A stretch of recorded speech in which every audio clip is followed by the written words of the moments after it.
penerbit Ayulini dan Pustaka Mina. Banyak halamannya, ada 88 halaman. Alasan saya memilih buku ini karena saya ingin tahu beberapa tentang keterampilan dari kertas. Isi buku ini tentang cara membuat aneka keterampilan dari kertas. Salah satunya ada ikan hias, bunga aster, dan ketupat.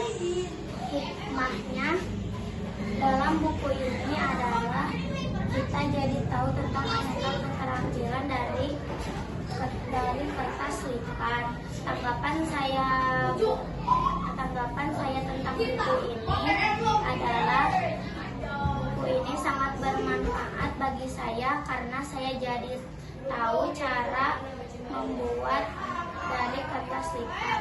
Wassalamualaikum warahmatullahi wabarakatuh. Salam